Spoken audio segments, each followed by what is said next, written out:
Assalamualaikum warahmatullahi wabarakatuh. Kali ini kita masuk pada topik pelabuhan higienis pada mata kuliah Perencanaan dan Manajemen Pelabuhan Perikanan. Yuk kita ikuti materinya. Adapun hal-hal yang akan dibahas meliputi latar belakang, analisis bahaya dan kontrol titik kritis atau dikenal dengan Hazard Analysis and Critical Control Point (HACCP), standar kualitas air, kesehatan dan sanitasi, dan yang terakhir pengolahan limbah dan sampah. Kenapa pelabuhan higienis itu penting untuk dibahas? Karena sekitar 6 juta orang setiap tahun mengalami sakit akibat makanan yang tidak higienis. Padahal kita tahu bahwa ikan adalah produk yang mudah rusak akibat kontaminasi dan polusi. Oleh karena itu, pelabuhan perikanan haruslah bersih. Itu diwujudkan dengan ketersediaan air bersih, penanganan limbah dan sanitasi yang baik, yang kesemuanya menjadi hal penting dalam menjamin kesehatan manusia.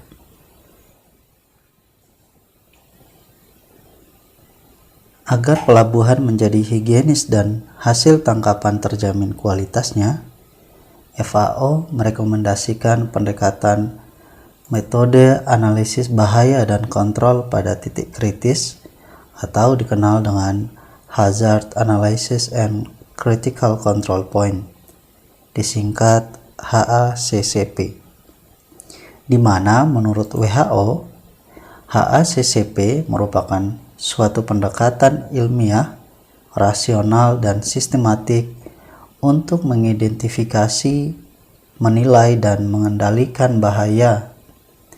Pendekatan ini mengatur sistem jaminan mutu berdasarkan kesadaran bahwa bahaya dapat timbul pada berbagai tahap produksi.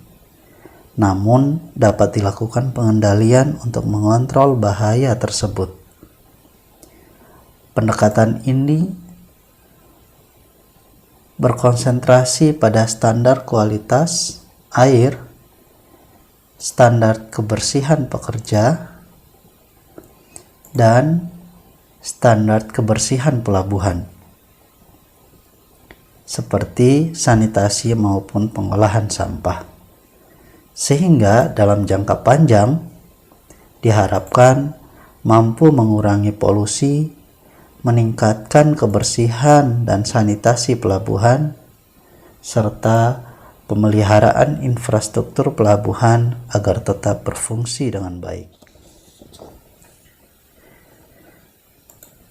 Penjagaan standar kualitas air menjadi sangat penting karena air memiliki peran vital sebagai penghubung mata rantai aktivitas operasional pelabuhan, baik itu sebagai air minum, untuk membersihkan hasil tangkapan, untuk produksi es batu, dan keperluan sehari-hari lainnya.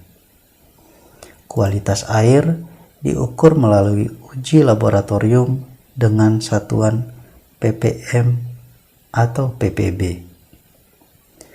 di mana komponen pencemarnya terdiri dari padatan tersuspensi seperti tanah, bahan organik yang bersifat biodegradable seperti protein, karbohidrat, dan lemak, zat-zat patogen seperti bakteri, virus, protozoa, dan lain-lain, nitrogen, fosfor, dan karbon, bahan kimia beracun, pestisida, fenol, surfaktan, lalu logam berat, serta bahan anorganik terlarut lainnya. Baku mutu diatur melalui standar WHO, standar Kementerian Kesehatan, dan standar Kementerian Lingkungan Hidup. Hasil pengujian kualitas air menjadi acuan manajemen pengelola pelabuhan dalam proses evaluasi, monitoring, dan pengambilan kebijakan.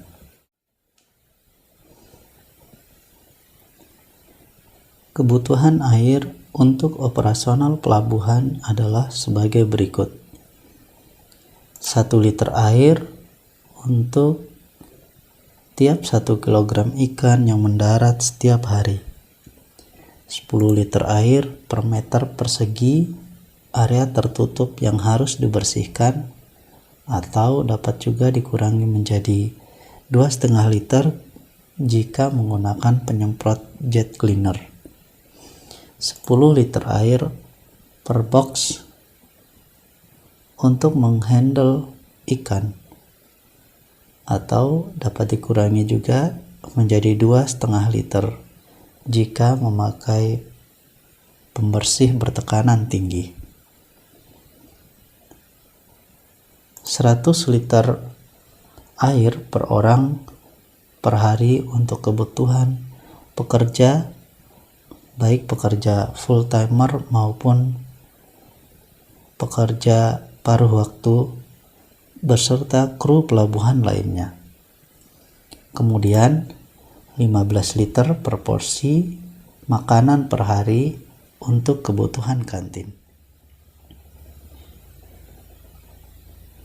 Standar kesehatan personal bagi pekerja di pelabuhan perikanan bergantung pada 2 aspek, yaitu infrastruktur sanitasi dan kebijakan manajemen dalam mengawal dan mengarahkan penggunaannya. Infrastruktur sanitasi paling tidak terdiri dari fasilitas toilet yang dilengkapi dengan shower, sabun dan deterjen yang selalu tersedia, dan tanda rambu dan papan iklan pengumuman yang dipasang di tempat-tempat strategis. Jumlah fasilitas sanitasi harus mempertimbangkan jumlah pekerja ataupun SDM yang beraktivitas di pelabuhan. Sanitasi harus mempertimbangkan beberapa aspek, antara lain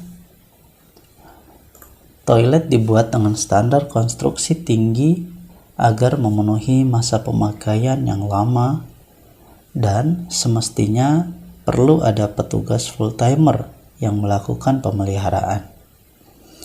Toilet tidak boleh berhadapan langsung dengan area kerja untuk menghindari terjadinya banjir akibat penyumbatan saluran. Di banyak negara berkembang, alasan utama kerusakan bukan akibat vandalisme, tetapi lebih pada desain dan spesifikasi kelengkapan yang salah pada tahap desain, diikuti oleh kurangnya pengawasan selama konstruksi dan juga aspek manajemen operasional pemeliharaan yang buruk. Ada 3 alat kelengkapan sanitasi yang sering kali cepat rusak, yaitu keran air, tempat cuci tangan atau wastafel, dan bagian kepala dari shower. Berikut adalah jenis keran air yang paling umum tersedia di pasaran. Penggunaan keran yang dibuka dan ditutup secara manual seperti tipe A dan tipe B memungkinkan perpindahan bakteri dari atau ke tangan. Tipe A dan tipe B ini lebih cocok untuk keperluan pribadi seperti penggunaan di rumah. Lalu tipe D umumnya digunakan oleh dokter, di mana untuk membuka dan menutupnya menggunakan lengan.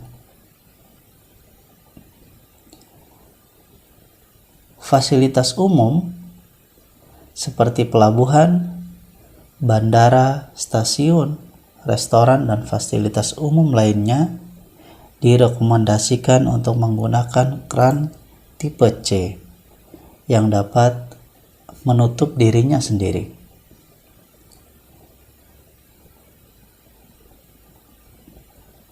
Atau tipe E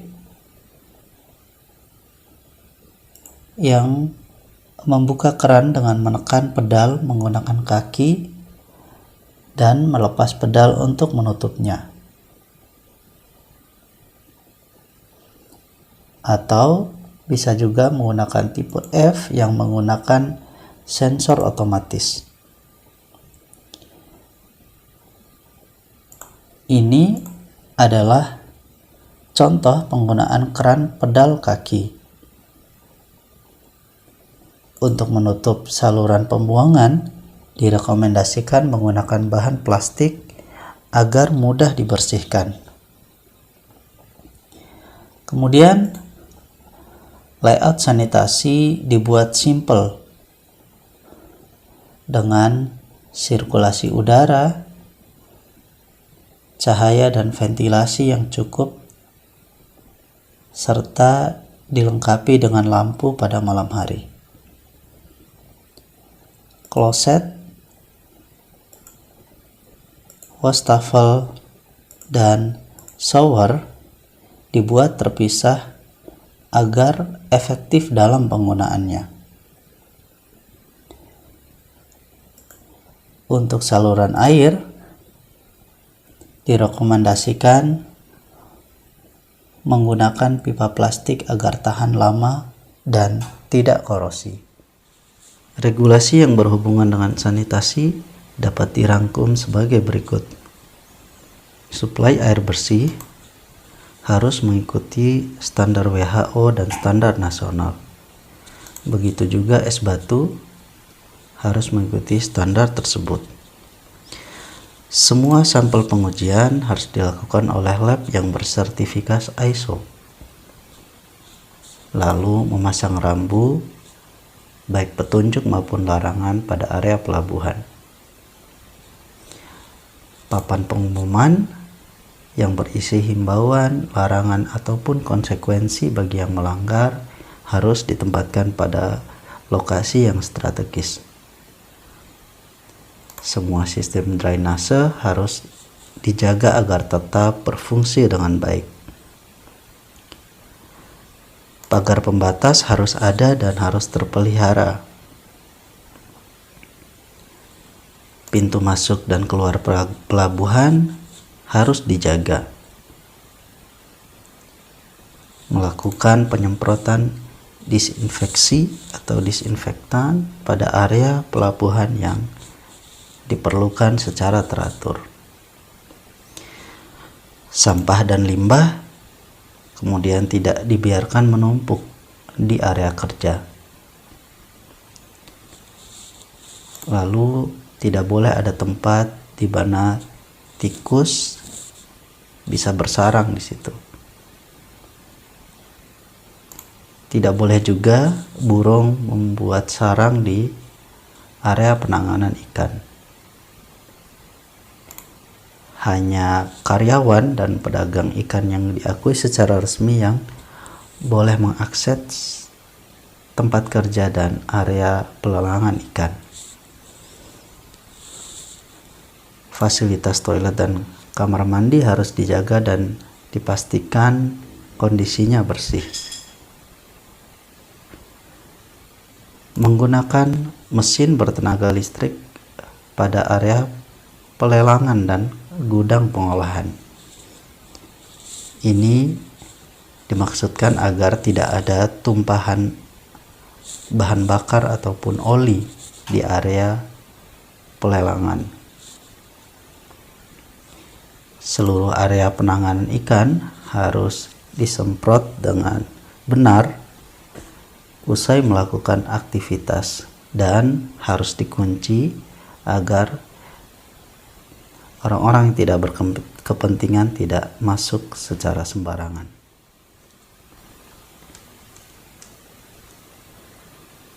Penanganan limbah dan sampah meliputi penanganan limbah air habis pakai, limbah beracun, dan limbah tidak beracun. Limbah air habis pakai bersumber dari air limbah toilet, shower dan wastafel, serta dari proses pembersihan ikan dan fasilitas lainnya. Penanganan limbah tersebut dapat dilakukan secara tradisional dengan melewatkan septic tank untuk mengendapkan kotoran lalu dibuang ke area pembuangan. Agar proses pengendapan berlangsung secara sempurna, maka septic tank dibuat dalam 3 tahap pengendapan. Jika memiliki area yang sangat luas, maka limbah air habis pakai tersebut dapat dialirkan ke area tersebut dan dilakukan pengendapan dan penyaringan secara alami oleh tumbuhan tertentu sebagai absorber. Penyaringan juga dapat dilakukan menggunakan kerikil dan pasir. Dan yang terakhir, bisa menggunakan penanganan secara modern menggunakan tangki-tangki dengan mekanisme tertentu untuk memisahkan antara air dan kotoran sebelum air tersebut dibuang ke lingkungan. Bagian yang terakhir adalah penanganan limbah beracun dan limbah tidak beracun. Limbah beracun bersumber dari baterai, oli bekas mesin dan air bilga kapal, serta suku cadang bekas dan barang habis pakai terkontaminasi lainnya. Sedangkan limbah tidak beracun meliputi bahan habis pakai seperti plastik dan termasuk jaring yang rusak. Limbah tidak beracun lainnya adalah berupa ikan yang sudah busuk dan tidak dapat dikonsumsi lagi. Kemudian masing-masing limbah disediakan wadah secara terpisah. Untuk air yang bercampur dengan minyak dari bilga kapal, maka dilakukan perlakuan pemisahan menggunakan tangki ataupun separator. Jika terjadi tumpahan minyak ke laut, maka harus dilakukan pembersihan dengan berbagai peralatan yang intinya adalah untuk mengumpulkan dan menyerap lapisan minyak yang mengapung di atas air.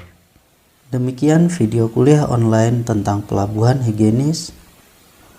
Konten materi kuliah ini bersumber dari buku referensi yang berjudul Fishing Harbor Planning, Construction and Management yang dikeluarkan oleh FAO.